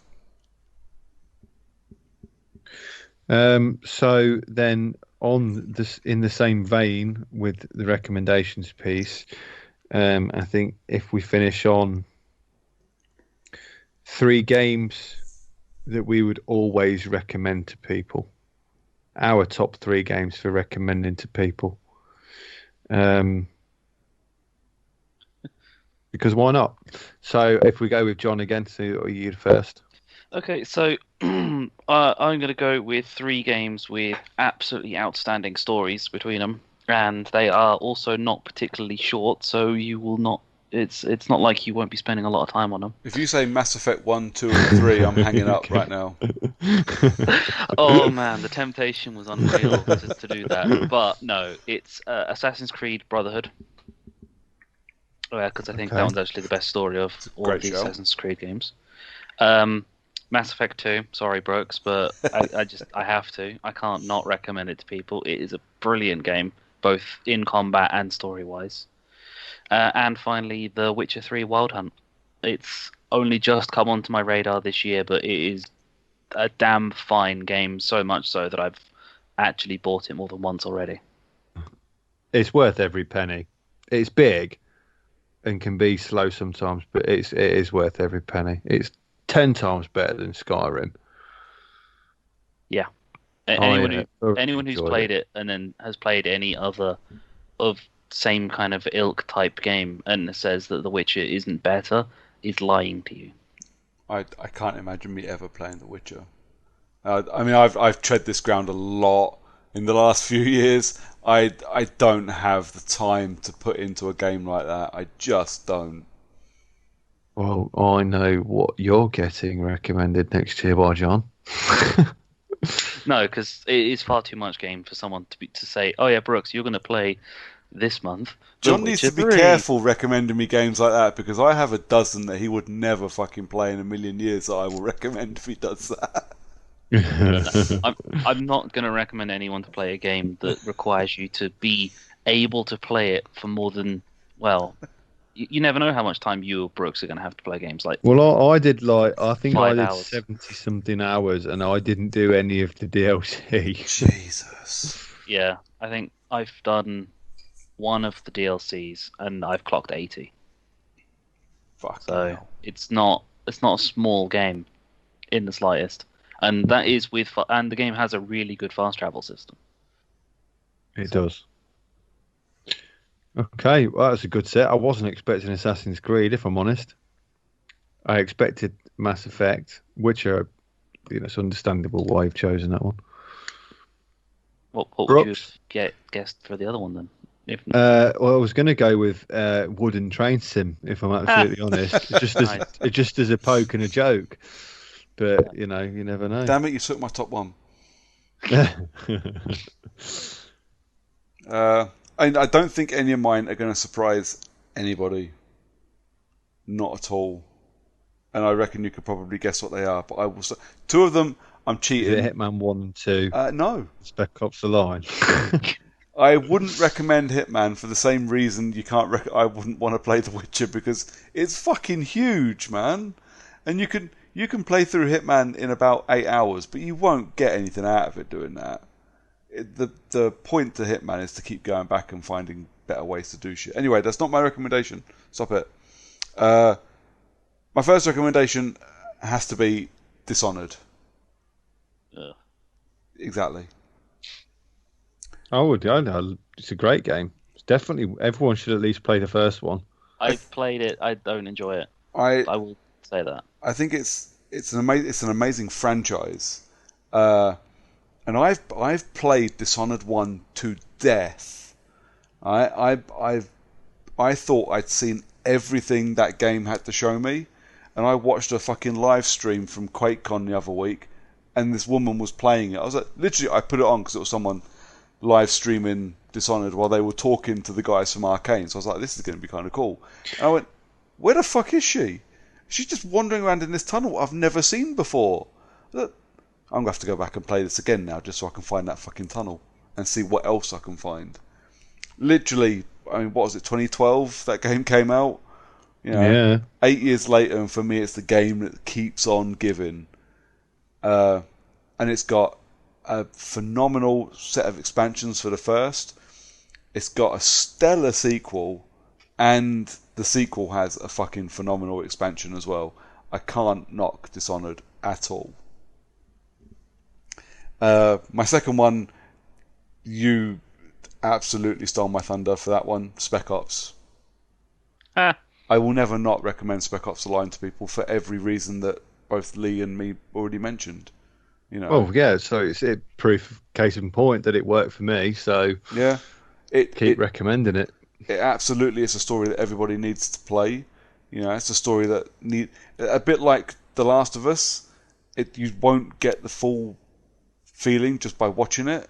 You have to play through the shitty combat and the shitty game to get to the real shitty ending that really messes you around. Yeah. It's not a video game, it's an experience, and it's one that everybody should have. I will never not recommend Spec Ops. I was going to go with The Last of Us for my last one, but I think I've probably talked about The Last of Us enough. And at the same time, I don't know if I can recommend it to everybody. Just because it's a bit dark. It's a bit triggery, for want of a better made-up word.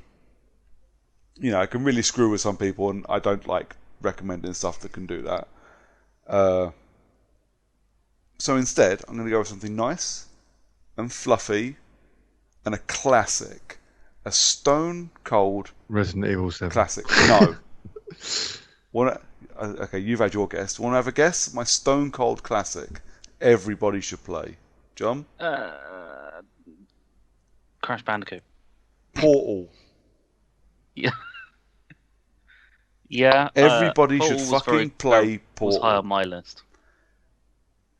I like Portal. I mean, just the story behind the creation of Portal, I think, is amazing. But the game itself, it's a super short puzzle game with just this phenomenally deep and hilarious story that you don't didn't know was coming when you played it. When you installed it, you just thought it was a crappy puzzle game. And then you're introduced to one of the best bad guys ever to be put to a game, which is GLaDOS, who is just terrifyingly dark and brilliantly funny, all at the same time. Yeah, a genuine 100% stone cold classic. Everybody should play Portal. I think everybody has played Portal, but if you haven't, go play fucking Portal. Yep. How's that? Good. Yep. Love it. Okay. Go on then, I Lee. guess that leaves me. So you totally stole my thunder. What did I do? Did I take Spec Ops or Dishonored? Control. Oh, Control. So when I wrote my list, I've actually come up with 5 that I would generally always recommend to people. Oh, I literally have a dozen in my list. Yeah, and it was difficult for me to pick. Control was one of the 3 that I had to choose between. But in the end, I think that Control was so good that I just couldn't not choose it, and it's different to the other games that I've recommended as well. So I thought it made more sense to go down that route. What can I say? It was fucking fantastic. I know it works nicely. I put it in the best game I've been recommended, and you recommended it. I'm okay with that. Yeah, works brilliant. Second, I would go with Transistor by Supergiant Games. Now, it was a bit of a toss-up between that and Bastion, because Bastion was their first game, which was amazing. But personally, I think Transistor's actually better. For what it's worth, Bastion was close in my list of games that I've been recommended. Yeah. Again, well, Transistor's better. You have said that several times, Transistor. I do own Transistor as well, and at some point I will play it. But what I think just the combat. The combat in Bastion is great, but the combat in Transistor is just fucking brilliant. It doesn't start off very well. That's not entirely true. It does start off fine, but it starts off relatively difficult. But as soon as you get to late game, and you can start mixing and matching all of these different abilities together and joining them up, and so you've got, let's say, 12 different types of weapon, and you can mix one weapon with 3 or 4 different types of the other weapons. I can't remember the exact gist. It's been a while, but you get different effects on these weapons, and it's fucking like.